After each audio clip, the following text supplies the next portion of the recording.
ശ്യാമാംബര സീരിയലിന്റെ പുതിയ എപ്പിസോഡില് ഐശ്വര്യയാണ് റൂമിലേക്ക് വരുന്നതെന്ന് കാണുമ്പോ എല്ലാവരും ഞെട്ടാ. എന്തിനാടി നീ ഇവിടെ വന്നത്? അശ്വതിയെയും കുഞ്ഞിനെയും കൊല്ലാനല്ലേ എന്ന് ആദ്യം ചോദിക്കാം. സത്യം പറഞ്ഞോ, ദേ ഇപ്പൊ പോലീസിനെ വിളിക്കും. ശ്യാമയും പറയും, ശരിയാ, ഇവരൊക്കെ പോലീസിൽ ഏൽപ്പിക്കാ ചെയ്യേണ്ടത്. അതിൽ ഐശ്വര്യ, അയ്യോ എന്നെ തല്ലിക്കൊല്ലുന്നേ, ശ്യാമയും വീട്ടുകാരും കൂടെ എന്നെ തല്ലിക്കൊല്ലുന്നേ എന്ന് പറഞ്ഞ് വിളിച്ചു കൂവാ. ഇത് കേൾക്കുമ്പോ അവര് ഞെട്ടാ. പോലീസിനെ വിളിക്കും ശ്യാമേ എന്ന് ആദ്യം വീണ്ടും പറയുമ്പോ ഐശ്വര്യ പറയും, ഇവള് പോലീസിനെ വിളിച്ചാലേ നിങ്ങൾ മനഃപൂർവ്വം എന്നെ തല്ലിയതാണെന്ന് ഞാൻ പറയും. എന്നെ വെറുതെ തല്ലിയതും പോരാ, ഇപ്പൊ ഞാനായോ കുറ്റക്കാരി? അത് കൊള്ളാലോ. ഇത് കേൾക്കുമ്പോ അവരാകെ പേടിച്ചു പോവും. എല്ലാവരും പരസ്പരം ഇങ്ങനെ നോക്കുക. അങ്ങനെ അതും പറഞ്ഞ് ആ പതുപ്പ് എടുത്തോണ്ട് ഐശ്വര്യ അവിടെ നിന്ന് പോവാ. ശേഷം പിന്നീട് കാണിക്കുന്നത് മറ്റൊരു ദിവസമാണ്. ഐശ്വര്യയും മമ്മിയും ജയേഷും കൂടെ. ഐശ്വര്യ പറയും, എന്റെ മമ്മി ഇന്നലെ കിട്ടിയ തല്ലിന്റെ വേദന ഇപ്പോഴും മാറിയിട്ടില്ല, മമ്മിക്ക് അറിയോ? അപ്പൊ മമ്മി പറയും, നീ ഇങ്ങനെ തല്ലും വാങ്ങിച്ച് നടന്നോ?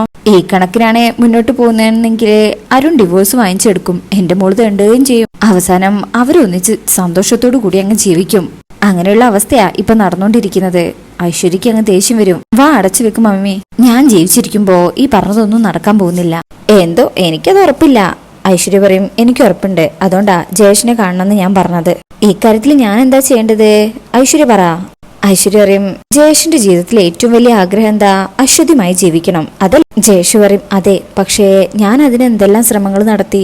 പക്ഷേ ആ ശ്രമങ്ങളെല്ലാം ശ്യാമ തകർത്തെറിഞ്ഞില്ലേ? എന്നാ ഇന്ന് ജയേഷിന്റെ ആഗ്രഹം നടക്കാനുള്ള ഒരു ഐഡിയ ഞാൻ പറഞ്ഞുതരാം. എന്താ ഐശ്വര്യ പറ, കേൾക്കട്ടെ. ഐശ്വര്യ പറയും, ശ്രീകുട്ടിയെ തീർക്കണം. അശ്വതിയായിട്ട് ജയേഷ് നാടുവിടണം. അത് ഉടൻ തന്നെ നടക്കണം. ജയേഷിക്കും എങ്ങനെ? ഐഡിയ പറ, ബാക്കി ഞാൻ ഏറ്റു. അങ്ങനെ അത് നമുക്ക് കേൾക്കില്ല, രഹസ്യമായിട്ട് പറഞ്ഞു കൊടുക്കണേ. ഐഡിയ എങ്ങനെയുണ്ട്? ഞാൻ പറഞ്ഞ കാര്യം എങ്ങനെയാ, വർക്കൗട്ട് ആവുമോ? ജയേഷ് പറയും, വർക്കൗട്ട് ആവും, ഉറപ്പായും വർക്കൗട്ട് ആവും. അശ്വതിയെയും കൊണ്ട് ഞാൻ നാടുവിടും, അത് ഞാൻ ഏറ്റു. ഐശ്വര്യക്കും അത് കേൾക്കുമ്പോൾ സന്തോഷമാവും. അങ്ങനെ അതിനുശേഷം പിന്നീട് കാണിക്കുന്നത് ശ്യാമ എങ്ങോട്ടോ കാറിൽ പോവാണേ.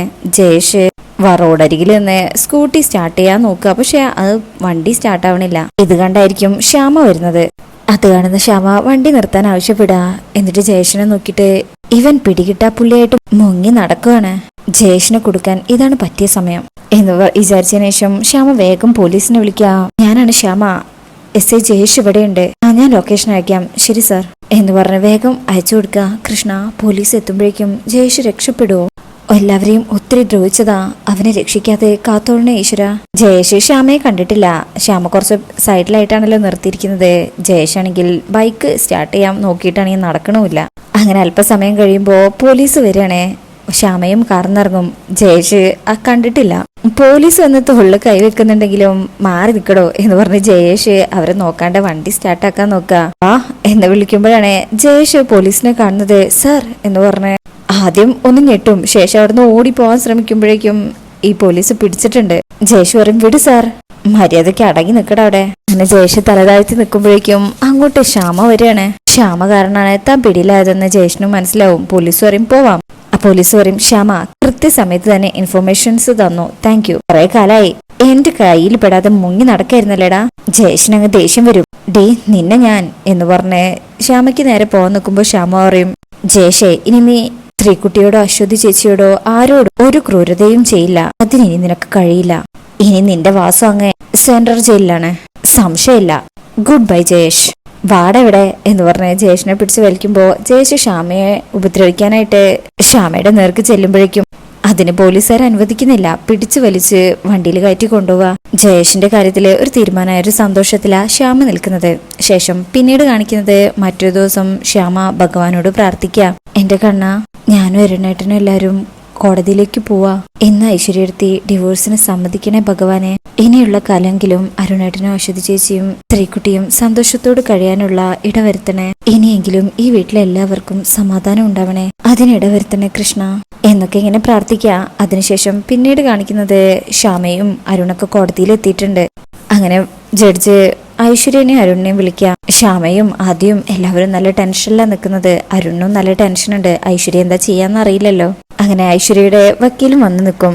ജഡ്ജ് ചോദിക്കും, രണ്ടുപേരുടെയും പരസ്പര സമ്മതത്തോടു കൂടിയുള്ള ഡിവോഴ്സ് ആണല്ലോ അല്ലേ? അരുൺ പറയും, അതെ. ഐശ്വര്യ ഒന്നും പറയാൻ നിൽക്കുമ്പോ എല്ലാവർക്കും പേടിയുണ്ട്.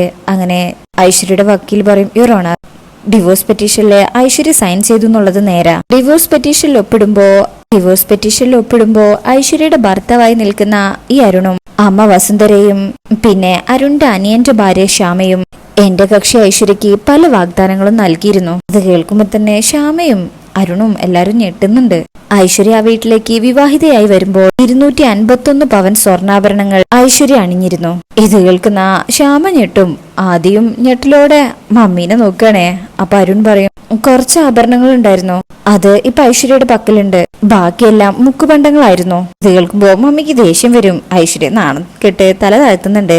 അപ്പൊ വക്കീല് പറയും, അത് നിങ്ങൾ പറയുന്നതല്ലേ, അതിനെന്താ തെളിവ് എന്ന് ചോദിക്കുമ്പോ അരുണൊന്നും പറയാനില്ല. അങ്ങനെ വക്കീല് പറയും, ദാ അരുണിന്റെയും ഐശ്വര്യയുടെയും വിവാഹ ഫോട്ടോയുടെ കോപ്പിയാണിത്, അന്ന് ആഭരണങ്ങൾ അണിഞ്ഞതിന്റെ തെളിവാണിത് എന്ന് പറഞ്ഞ് അത് കോടതിക്ക് മുന്നിൽ ഹാജരാക്കുക. കോടതി അത് പരിശോധിക്കുക. വിവാഹശേഷം കൃത്യം 1 വർഷം കഴിഞ്ഞ് അനന്തവർമ്മ ഗ്രൂപ്പ് ഓഫ് കമ്പനീസിന്റെ പുനർനിർമ്മാണത്തിനാണെന്ന് പറഞ്ഞ് 5 കോടി രൂപ എന്റെ കക്ഷി ഐശ്വര്യയുടെ മമ്മി സുരഭിയിൽ നിന്നും ഐശ്വര്യയുടെ ഭർത്താവ് അരുൺ കൈപ്പറ്റിയിരുന്നു. ഇത് കേൾക്കുന്ന അരുണും ശ്യാമയും ആദ്യം എല്ലാരും ഞെട്ടിപ്പോവാ. അരുൺ പറയും, ഇല്ല ഇതൊന്നും സത്യമല്ല എന്ന് പറയുന്നുണ്ടെങ്കിലും അരുണിന് അത് തെളിയിക്കാനുള്ള അത്ര തെളിവില്ലല്ലോ. ഐശ്വര്യ എങ്ങനെ ഇതൊക്കെ കണ്ട് ചിരിക്കുന്നത് കാണിച്ചുകൊണ്ടാ ഈ എപ്പിസോഡ് കഴിയുന്നത്. അപ്പൊ ഇന്നത്തെ റിവ്യൂ ഇഷ്ടപ്പെട്ടിട്ടുണ്ടെങ്കിൽ ചാനൽ എല്ലാവരും ഒന്ന് ലൈക്ക് ചെയ്ത് സബ്സ്ക്രൈബ് ചെയ്ത് സപ്പോർട്ട് ചെയ്തേക്കണേ. താങ്ക്